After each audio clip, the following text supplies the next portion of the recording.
My dear friends and professionalist, I Uday Singh advocate speaking. ನೀವೆಲ್ಲರೂ ಸಹ ನನ್ನ ಚಾನಲನ್ನು ನೋಡ್ತಾ ಇದ್ದೀರಿ ಅಂತ ನಾನು ಅಂದ್ಕೊಂಡಿದ್ದೀನಿ. ಶೇರ್ ಮಾಡಿ, ಲೈಕ್ ಮಾಡಿ, ಕಮೆಂಟ್ ಮಾಡಿ. ಮತ್ತು ನನ್ನ ಚಾನಲ್ಗೆ ಇನ್ನೂ ಯಾರ್ಯಾರು ಸಬ್ಸ್ಕ್ರೈಬ್ ಆಗಿಲ್ಲ, ನೀವೆಲ್ಲರೂ ದಯವಿಟ್ಟು ಸಬ್ಸ್ಕ್ರೈಬ್ ಆಗಬೇಕಂತ ಕೇಳ್ಕೊಳ್ತಾ, ಇವತ್ತು ನಾನು ಇನ್ನೊಂದು ವಿಷಯವಂತ ಇಟ್ಕೊಂಡು ನಿಮ್ಮ ಮುಂದೆ ಬಂದಿದ್ದೀನಿ. ಸೊ ಇವತ್ತು ನಾನು ಆಯ್ಕೆ ಮಾಡ್ಕೊಂಡಿರ್ತಕ್ಕಂಥ ವಿಷಯ ಅಂತಂದ್ರೆ, ನಿಮ್ಮ ಹೆಸರಿಗೆ ನೋಂದಣಿ ಆದಂತ ಆಸ್ತಿಯನ್ನ ಮುಟೇಶನ್ ಮಾಡಲಿಕ್ಕೆ ನಿರಾಕರಿಸಿದ್ರೆ ಏನ್ ಮಾಡಬೇಕು. ಈಗಾಗಲೇ ನಿಮ್ಮ ಆಸ್ತಿ ನೋಂದಣಿ ಆಗಿದೆ ನಿಮ್ಮ ಹೆಸರಿಗೆ, ಅದನ್ನು ಮುಟೇಶನ್ ಮಾಡಬೇಕಾಗಿದೆ. ಆ ಸಂದರ್ಭದಲ್ಲಿ ನಿರಾಕರಿಸಿದಂತ ಸಂದರ್ಭದಲ್ಲಿ ನೀವೇನ್ ಮಾಡ್ಬೇಕೆಂಬುದ್ರ ಬಗ್ಗೆ ಈ ವಿಡಿಯೋ ಮೂಲಕ ಒಂದಿಷ್ಟು ತಿಳಿಸ್ಲಿಕ್ಕೆ ಪ್ರಯತ್ನ ಮಾಡ್ತಾ ಇದ್ದೀನಿ.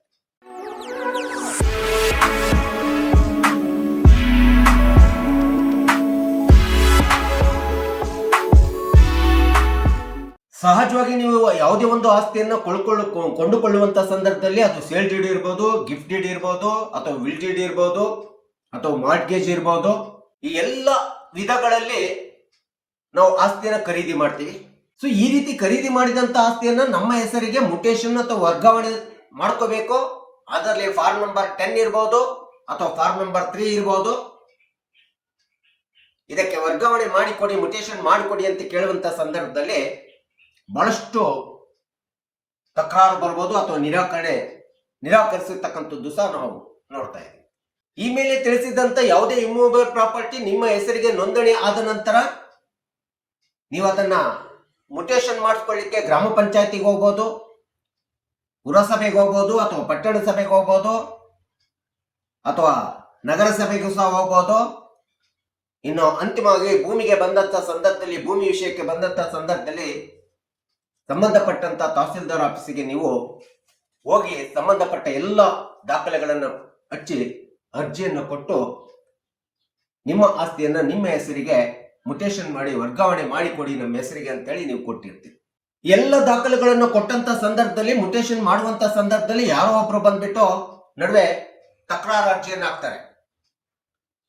ಯಾರು ಬೇಕಾದ್ರೂ ಕೂಡ ತಕರಾರು ಅರ್ಜಿ ಹಾಕ್ಬೋದು, ಅಥವಾ ನಿಮ್ಮ ವಿರೋಧಿಗಳು ಬಂದು ಹಾಕ್ಬೋದು, ಅಥವಾ ನಿಮ್ಮ ಸಂಬಂಧಿಕರೇ ಬಂದು ತಕರಾರು ಅರ್ಜಿಯನ್ನು ಸಲ್ಲಿಸಿದಂತ ಸಂದರ್ಭದೊಳಗೆ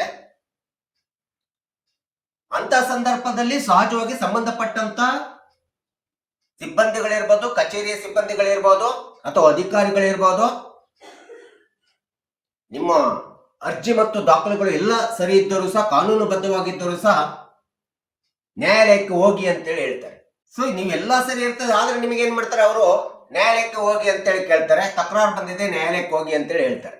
ನಿಮ್ಮ ಹೆಸರಿಗೆ ವರ್ಗಾವಣೆ ಮಾಡ್ಲಿಕ್ಕೆ ನಿಮ್ಮ ದಾಖಲೆಗಳು, ಅರ್ಜಿಗಳು ಎಲ್ಲ ಸರಿ ಇದ್ದಾಗಲೂ ಕೂಡ ನಿಮ್ಮನ್ನ ನ್ಯಾಯಾಲಯಕ್ಕೆ ಹೋಗಿ ಅಂತೇಳಿ ಕೇಳಿದಾಗ ನೀವ್ ಹೇಳ್ಬೇಕಾಗುತ್ತೆ, ನಾವ್ಯಾಕೆ ಹೋಗ್ಬೇಕು, ಸಂಬಂಧಪಟ್ಟಂತ ಆಸ್ತಿಗೆ ತಕರಾರು ಅರ್ಜಿಯನ್ನು ಸಲ್ಲಿಸಿರ್ತಕ್ಕಂಥ ವ್ಯಕ್ತಿಗೆ ನ್ಯಾಯಾಲಯಕ್ಕೆ ಹೋಗಿ ಅಂತೇಳಿ ಹೇಳ್ಬೇಕಾಗುತ್ತೆ, ಸ್ಪಷ್ಟವಾಗಿ ಹೇಳ್ಬೇಕಾಗುತ್ತೆ. ಆ ಒಂದು ಹೇಳಿಕೆ ಯಾರು ತಕರಾರನ್ನು ಹಾಕಿರ್ತಾರೆ, ಅದು ನಮ್ಮ ವಿರೋಧಿಗಳಿರ್ಬೋದು, ನಮ್ಮ ಸಂಬಂಧಿಕರಿರ್ಬೋದು, ಅವರನ್ನ ನ್ಯಾಯಾಲಯಕ್ಕೆ ಹೋಗಿ ಅಂತ ಹೇಳ್ಬೇಕು ಹೊರತು ನಿಮ್ಮ ದಾಖಲೆ ಪ್ರಕಾರ ನಿಮ್ಮ ಹೆಸರಿಗೆ ಮುಟೇಶನ್ ಮಾಡ್ತಕ್ಕಂಥದ್ದು ಕಾನೂನುಬದ್ಧವಾಗಿದ್ದಾಗ ಅದು ಅವರ ಕರ್ತವ್ಯ ಆಗಿದೆ, ಅದು ಅವರ ಒಂದು ಮಾಡಲೇಬೇಕಾದಂತ ಒಂದು ಇದಾಗಿರ್ತದೆ. ಯಾಕಂದ್ರೆ ಎಲ್ಲಾ ದಾಖಲೆಗಳು ಸರಿ ಇದ್ದು ನಿಮ್ಮ ಹೆಸರಿಗೆ ನೋಂದಣಿ ಆದಂತ ಆಸ್ತಿಯನ್ನು ಮುಟೇಶನ್ ಮಾಡಬೇಕಾದ್ರೆ ಯಾರೋ ತಕರಾರು ಹಾಕಿದ್ದಾರೆ ಅಂತ ಹೇಳ್ಬಿಟ್ಟು ನ್ಯಾಯಾಲಯಕ್ಕೆ ಹೋಗಿ ಅಂತೇಳಿ ಹೇಳತಕ್ಕಂತ ಅಧಿಕಾರ ಅವರಿಗಿಲ್ಲ. ಅದು ಸಮಂಜಸವಾದಂತ ಉತ್ತರ ಆಗೋದಿಲ್ಲ. ಮತ್ತು ನ್ಯಾಯಾಲಯಕ್ಕೆ ಹೋಗಿ ನೀವು ಸರಿ ಇದ್ದಾಗಲೂ ಕೂಡ, ದಾಖಲೆಗಳು ಸರಿ ಇದ್ದಾಗಲೂ ಕೂಡ ನ್ಯಾಯಾಲಯಕ್ಕೆ ಹೋಗಿ ನಿಮ್ಮ ಹಣ, ಸಮಯ, ಆರೋಗ್ಯ ಎಲ್ಲದನ್ನು ಕಳೆದುಕೊಳ್ಳುವಂತ ಅವಶ್ಯಕತೆ ಇಲ್ಲ. ಯಾರು ತಕರಾರು ಮಾಡಿರ್ತಾರೆ, ತಕರಾರು ಮಾಡಿದಂತ ವ್ಯಕ್ತಿಗಷ್ಟೇ ನ್ಯಾಯಾಲಯಕ್ಕೆ ಹೋಗ್ಲಿಕ್ಕೆ ಮಾರ್ಗದರ್ಶನ, ನಿರ್ದೇಶನ ಕೊಡಿ ಅಂತೇಳಿ ಅಧಿಕಾರಿಗಳಿಗೆ ತಾಕೀತು ಮಾಡಬೇಕಾಗುತ್ತೆ. ಇಷ್ಟೆಲ್ಲ ಮಾಡಿದಾಗಲೂ ಸಹ ಅವರ ಅಧಿಕಾರದ ದರ್ಪ ಇರ್ಬೋದು, ಅಥವಾ ಹಣ ಅಥವಾ ಲಂಚದ ಬೇಡಿಕೆ ಇರ್ಬೋದು, ಅಥವಾ ರಾಜಕೀಯದ ಪ್ರಭಾವವನ್ನ ಅನುಸರಿಸತಕ್ಕಂಥದ್ದಿರ್ಬೋದು, ಅಥವಾ ವಿರೋಧಿಗಳ ಪ್ರಭಾವಕ್ಕೆ ಮಣೆ ಹಾಕಿ ನಿಮ್ಮ ಆಸ್ತಿಯನ್ನ ಮುಟೇಶನ್ ಮಾಡ್ಲಿಕ್ಕೆ ಬರೋದಿಲ್ಲ, ಅಥವಾ ನಿಮ್ಮ ಹೆಸರಿಗೆ ವರ್ಗಾವಣೆ ಮಾಡ್ಲಿಕ್ಕೆ ವರ್ಗಾವಣೆ ಮಾಡ್ಲಿಕ್ಕೆ ಬರೋದಿಲ್ಲ ಅಂತ ಹೇಳ್ಬಿಟ್ಟು ಏನಾದ್ರೂ ನಿಮ್ಮ ಮೇಲೆ ಒತ್ತಡವನ್ನು ಹಾಕಿದಂತ ಸಂದರ್ಭದಲ್ಲಿ ಅವರಿಂದ ವರ್ಗಾವಣೆ ಅಥವಾ ಮುಟೇಶನ್ ಮಾಡ್ಲಿಕ್ಕೆ ಬರೋದಿಲ್ಲ ಅಂತ ಹೇಳ್ಬಿಟ್ಟು ಒಂದು ಎಂಡೋರ್ಸ್ಮೆಂಟ್ ಅನ್ನು ತೆಗೆದುಕೋಬೇಕಾಗುತ್ತೆ. ಪ್ರತಿ ಆದಂತ ಲಿಖಿತವಾದಂತ ಒಂದು ಉತ್ತರವನ್ನು ಪಡ್ಕೋಬೇಕಾಗುತ್ತೆ. ಯಾಕೆ ಮಾಡ್ಲಿಕ್ಕೆ ಬರೋದಿಲ್ಲ ಅಂತೇಳಿ ಅದನ್ನು ತೆಗೆದುಕೋಬೇಕಾಗುತ್ತೆ. ಇದು ಮುಟೇಶನ್ ಮಾಡ್ಲಿಕ್ಕೆ ಬರೋದಿಲ್ಲ, ಕಾನೂನುಬದ್ಧವಾಗಿ ಬರೋದಿಲ್ಲ ಎಂಬತಕ್ಕಂಥದ್ದನ್ನ ಲಿಖಿತವಾಗಿ ಪಡ್ಕೋಬೇಕು. ಲಿಖಿತವಾಗಿ ಕೊಡಿ ಸ್ವಾಮಿ ಅಂತೇಳಿ ಕೇಳಬೇಕಾಗುತ್ತೆ. ಒಂದು ಉದಾಹರಣೆಗೆ ಹೇಳ್ಬೇಕಂತಂದ್ರೆ, ತಂದೆ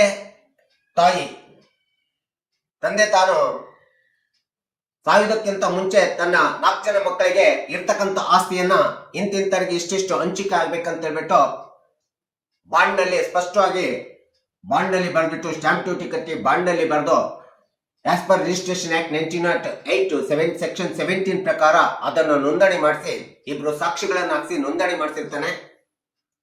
ನಂತರ ತಂದೆ ತೀರಿಕೊಂಡು ಹೋದ ಮೇಲೆ ಅದನ್ನ 4 ಜನ ಮಕ್ಕಳು ಸಂಬಂಧಪಟ್ಟಂತ ಸಿಟಿ ಮುನ್ಸಿಪಾಲಿಟಿಯೋ ಅಥವಾ ಎಲ್ಲೋ ಸಂಬಂಧಪಟ್ಟಂತ ಗ್ರಾಮ ಪಂಚಾಯತ್ ಮುನ್ಸಿಪಾಲಿಟಿಯೋ ನಗರಸಭೆಗೆ ಹೋಗ್ಬಿಟ್ಟು ಇದನ್ನ ಈ ಒಂದು ವಿಲ್ ಪ್ರಕಾರ ಇಚ್ಛಾ ಪತ್ರದ ಪ್ರಕಾರ ನಮ್ಮ 4 ಜನ ಮಕ್ಕಳಿಗೆ ಇದನ್ನ ಮುಟೇಶನ್ ಮಾಡಿಕೊಡಿ ಅಥವಾ ನಮ್ಮ ಹೆಸರಿಗೆ ವರ್ಗಾವಣೆ ಮಾಡಿ ಆಸ್ತಿ ಹೇಗೆ ಹಂಚಿಕೆ ಆಗಿದೋ ಅದೇ ಪ್ರಕಾರ ವರ್ಗಾವಣೆ ಮಾಡಿ ಅಂತೇಳಿ ಹೇಳಿದಂತ ಸಂದರ್ಭದಲ್ಲಿ ಎಲ್ಲ ಕಾನೂನುಬದ್ಧವಾಗಿರ್ತದೆ, ರಿಜಿಸ್ಟರ್ಡ್ ಆಗಿರ್ತದೆ. ಇಬ್ರು ವಿಟ್ನೆಸಸ್ ಇರ್ತಾರೆ, ಸ್ಟಾಂಪ್ ಡ್ಯೂಟಿ ತಗೊಂಡಿರ್ತೀರಿ, ಬಾಂಡ್ ಮೇಲೆ ಬರ್ಸಿರ್ತಾರೆ. ಇಷ್ಟೆಲ್ಲ ಆದಾಗ್ಲೂ ಸಹ ಸಂಬಂಧಪಟ್ಟಂತ ನಗರಸಭೆ ಅಥವಾ ಪುರಸಭೆಯವರು ಏನ್ ಮಾಡ್ತಾರೆ ಅಂತಂದ್ರೆ ನಿಮಗೆ ಆ ಒಂದು ವಿಲ್ ಅನ್ನ ಪ್ರೊಬೇಟ್ ಸಂಬಂಧಪಟ್ಟಂತ ಜಿಲ್ಲಾ ನ್ಯಾಯಾಲಯಕ್ಕೆ ಹೋಗ್ಬಿಟ್ಟು ಪ್ರೊಬೇಟ್ ಡಿಗ್ರಿ ಮಾಡಿಸ್ಕೊಂಡು ಬರ್ರಿ ಅಂತೇಳಿ ಕೇಳ್ತಾರೆ. ಪ್ರೊಬೇಟ್ ಡಿಗ್ರಿ ಮಾಡಿಸತಕ್ಕಂತ ಅವಶ್ಯಕತೆ ಇರೋದಿಲ್ಲ. ಒಂದು ವೇಳೆ ಮಾಡಿಸ್ಕೊಂಡು ಬರ್ಬೇಕಂತೇಳಿ ಕೇಳಿದ್ರೆ ಹೇಳಿದಂತ ಸಂದರ್ಭದಲ್ಲಿ ನೀವು ಎಂಡೋರ್ಸ್ಮೆಂಟ್ ಕೇಳಿದ್ರು ಸಹ ಎಂಡೋರ್ಸ್ಮೆಂಟ್ ಕೊಡುವಂತ ವ್ಯವಸ್ಥೆಯು ಸಹ ನಿರ್ವಹಣೆ ಆಗ್ತದೆ. ಹಾಗೆ ಹೇಳ್ಬೇಕು, ಯಾಕೆ ನಾವು ನ್ಯಾಯಾಲಯಕ್ಕೆ ಹೋಗತಕ್ಕಂತ ಅವಶ್ಯಕತೆ ಇಲ್ಲ. ಇದರಲ್ಲಿ ಎಲ್ಲದೂ ಯಾರ್ದು ಅಬ್ಜೆಕ್ಷನ್ ಇಲ್ಲ, ಯಾರ್ದು ತಕರಾರಿಲ್ಲ. ನಾವಿರ್ತಕ್ಕಂಥ 4 ಜನ ಮಕ್ಕಳಿಗೆ ಸಮಾನವಾಗಿ ಹಂಚಿಕೆ ಏನೇನಾಗಿದೆ ಅದ್ರ ಪ್ರಕಾರ ನಾವೆಲ್ಲರೂ ಸಹ ಒಪ್ಪಿಕೊಂಡಿದ್ದೀವಿ, ಕನ್ಸೆಂಟ್ ಕೊಟ್ಟಿದ್ದೀವಿ, ಇದಕ್ಕೆ ನಾವು ಒಪ್ಕೊಳ್ತಾ ಇದ್ದೀವಿ. ಈಗಿದ್ದಂತ ಸಂದರ್ಭದಲ್ಲಿ ನಾವ್ಯಾಕೆ ಮತ್ತೆ ಜಿಲ್ಲಾ ನ್ಯಾಯಾಲಯಕ್ಕೆ ಹೋಗಿ ಪ್ರೈವೇಟ್ ಡಿಗ್ರಿಯನ್ನು ತೆಗೆದುಕೊಂಡು ಬರಬೇಕು ಎಂಬತಕ್ಕಂಥದ್ದನ್ನ ಸ್ಪಷ್ಟವಾಗಿ ಕಾನೂನನ್ನ ಮಾಹಿತಿಯನ್ನ ಸಂಬಂಧಪಟ್ಟಂತ ಅಧಿಕಾರಿಗೆ ಸಿಬ್ಬಂದಿಗೆ ಹೇಳಬೇಕಾಗುತ್ತೆ. ಒಂದು ವೇಳೆ ಪ್ರೈವೇಟ್ ತರಲೇಬೇಕು, ಪ್ರೈವೇಟ್ ಮಾಡ್ಕೊಂಡು ಬರ್ಬೇಕಂತೇಳಿ ಯಾರಾದ್ರೂ ತಕರಾರು ಅರ್ಜಿ ಸಲ್ಲಿಸಿದ್ರೆ ಆ ತಕರಾರು ಅರ್ಜಿ ಸಲ್ಲಿಸಿದಂತವರಿಗೆ ಜಿಲ್ಲಾ ನ್ಯಾಯಾಲಯಕ್ಕೆ ಹೋಗಿ ನೀವು ಮೊಕದ್ದಮೆ ಹೂಡ್ಬೋದು ಅಂತೇಳಿ ಅವರಿಗೆ ಹೇಳಿ, ನಮಗೆ ಹೇಳುವಂತ ಅವಶ್ಯಕತೆ ಇಲ್ಲ ಎಂಬತಕ್ಕಂಥದ್ದನ್ನು ಸ್ಪಷ್ಟವಾಗಿ ನೀವು ಸಂಬಂಧಪಟ್ಟಂತ ಅಧಿಕಾರಿಗಳಿಗೆ ಹೇಳಬೇಕಾಗುತ್ತೆ. ಇಷ್ಟೆಲ್ಲ ದಾಖಲೆಗಳು ಸರಿ ಇದ್ದಾವೆ, ಕಾನೂನುಗೂ ಸರಿ ಇದೆ, ಮಾಹಿತಿ ಎಲ್ಲ ಸರಿ ಇದೆ. ಇಷ್ಟೆಲ್ಲ ಹೇಳಿದಾಗಲೂ ಸಹ ನಿಮಗೆ ಲಂಚಕ್ಕಾಗಿ ಇನ್ಯಾವುದೋ ಪ್ರಭಾವದಿಂದ ನಿಮ್ಮನ್ನು ಅಲೆದಾಡಿಸುವಂತ ರೀತಿ ಒಳಗಡೆ ಮುಟೇಶನ್ ಮಾಡ್ಲಿಕ್ಕೆ ಬರೋದೇ ಇಲ್ಲ ಅಂತೇಳಿ ಹೇಳಿದಂತ ಸಂದರ್ಭದಲ್ಲಿ ನೀವು ಸಂಬಂಧಪಟ್ಟಂತ ಸಿಬ್ಬಂದಿ ಮತ್ತು ಸಂಬಂಧಪಟ್ಟಂತ ಇಲಾಖಾ ಅಧಿಕಾರಿಗಳನ್ನ ಪ್ರತಿವಾದಿಗಳನ್ನಾಗಿ ಮಾಡಿ, ನೀವು ಪಕ್ಷಕಾರರಾಗಿ ಅವರನ್ನ ಪ್ರತಿವಾದಿಗಳನ್ನಾಗಿ ಮಾಡಿಬಿಟ್ಟು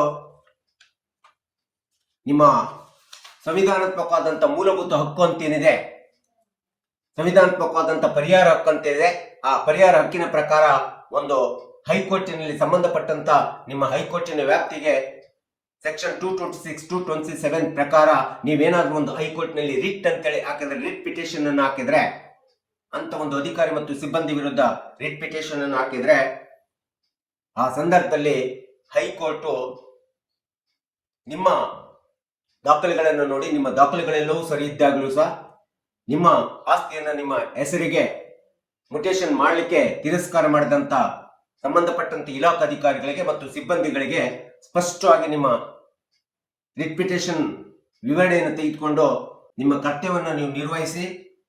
ಒಂದು ವೇಳೆ ನಿರ್ವಹಿಸದಿದ್ದರೆ ನೀವು ಅಮಾನತುಗೊಳ್ಳಬೇಕಾಗುತ್ತೆ ಅಥವಾ ನೌಕರಿಯನ್ನು ಕಳ್ಕೋಬೇಕಾಗುತ್ತೆ ಎಂಬತಕ್ಕಂತ ಒಂದು ಸ್ಪಷ್ಟ ಆದೇಶವನ್ನ ರಿಟ್ ಆಫ್ ಮೆಂಡಮಾಸ್ ಅಂತ ಹೇಳ್ತೀವಿ. ಈ ಸ್ಪಷ್ಟ ಆದೇಶವನ್ನ ಹೈಕೋರ್ಟು ಆ ಇಲಾಖೆ ಮತ್ತು ಇಲಾಖಾ ಅಧಿಕಾರಿ ಮತ್ತು ಸಿಬ್ಬಂದಿಗೆ ಹೇಳಿರ್ತಕ್ಕಂಥದ್ದು ನಾವಿಲ್ಲಿ ನಮ್ಮದೇ ಆಗಿರ್ತಕ್ಕಂಥ ಮೂಲಭೂತ ಹಕ್ಕಿನ ರಕ್ಷಣೆಯನ್ನು ಮಾಡಿಕೊಂಡು ನಾವು ನಮ್ಮ ಒಂದು ಪರಿಹಾರ ಪಡ್ಕೊಳ್ಳಿಕ್ಕೆ ಸಾಧ್ಯ ಆಗ್ತಾ ಇದೆ. ಸೊ ಈ ಎಲ್ಲ ಕಾರಣವನ್ನು ನೋಡಿದಾಗ, ಎಲ್ಲ ಅಂಶಗಳನ್ನು ಪರಿಗಣನೆ ತೆಗೆದುಕೊಂಡು ನೀವು ಯಾವುದೇ ಒಂದು ಆಸ್ತಿ ನಿಮ್ಮ ಹೆಸರಿಗೆ ನೋಂದಣಿ ಆಗಿದ್ದಾಗ ಅದನ್ನ ಪುನಃ ನಿಮ್ಮ ಹೆಸರಿಗೆ ಮುಟೇಶನ್ ಮಾಡ್ಕೊಳ್ಳತಕ್ಕಂಥ ಸ್ಪಷ್ಟವಾಗಿ ಕಾನೂನುಬದ್ಧವಾಗಿ ವರ್ಗಾವಣೆ ಮಾಡ್ಕೋಬೇಕಾದ್ರೆ ಎಲ್ಲ ಕಾನೂನಿನ ಮಾಹಿತಿಯನ್ನ ಸ್ಪಷ್ಟವಾಗಿ ತಿಳ್ಕೊಂಡಿರ್ಬೇಕು. ಈ ರೀತಿ ತಿಳ್ಕೊಂಡಿದ್ದಾಗ ನೀವು ನಿಮ್ಮ ಕೆಲಸವನ್ನ ಕಾರ್ಯವನ್ನ ನಿಮ್ಮ ಮೂಲಭೂತ ಹಕ್ಕು ಅಂತೇಳಿ ರಕ್ಷಣೆ ಮಾಡಿಕೊಂಡು ಸಂಬಂಧಪಟ್ಟಂತ ಕಚೇರಿಗಳಲ್ಲಿ ಕಾರ್ಯನಿರ್ವಹಣೆ ಮಾಡ್ಕೊಳ್ಳಿಕ್ಕೆ ತುಂಬಾ ಅನುಕೂಲ ಆಗ್ತದೆ ಎಂಬತಕ್ಕಂಥದ್ದನ್ನ ತಿಳ್ಕೋಬೇಕೆಂಬತಕ್ಕಂಥ ಹಿನ್ನೆಲೆಯನ್ನು ಇಟ್ಕೊಂಡು ಕಕ್ಷಿದಾರರಿಗೆ ಸಾರ್ವಜನಿಕರಿಗೆ ಗೊತ್ತಾಗಲಿ ಎಂಬತಕ್ಕಂಥ ಹಿನ್ನೆಲೆಯನ್ನು ಇಟ್ಕೊಂಡು ನಾನು ಈ ವಿಡಿಯೋನ ಹೇಳಿದ್ದೀನಿ. ದಯವಿಟ್ಟು ನನ್ನ ವಿಡಿಯೋ ಇಷ್ಟ ಆಗಿದ್ದರೆ ಶೇರ್ ಮಾಡಿ, ಲೈಕ್ ಮಾಡಿ, ಕಮೆಂಟ್ ಮಾಡಿ ಮತ್ತು ನನ್ನ ಚಾನಲ್ಗೆ ಇನ್ನೂ ಯಾರ್ಯಾರು ಸಬ್ಸ್ಕ್ರೈಬ್ ಆಗಿಲ್ಲ ನೀವೆಲ್ಲರೂ ಸಬ್ಸ್ಕ್ರೈಬ್ ಆಗಬೇಕಂತ ಕೇಳ್ಕೊಳ್ತಾ ಇವತ್ತಿನ ವಿಷಯಕ್ಕೆ ವಿರಾಮವನ್ನು ಹೇಳ್ತೀನಿ. ನಾನು ಇನ್ನೊಂದು ವಿಷಯವನ್ನು ತೆಗೆದುಕೊಂಡು ನಿಮ್ಮ ಮುಂದೆ ಬರ್ತೀನಿ. ಜೈ ಹಿಂದ್, ಜೈ ಕರ್ನಾಟಕ.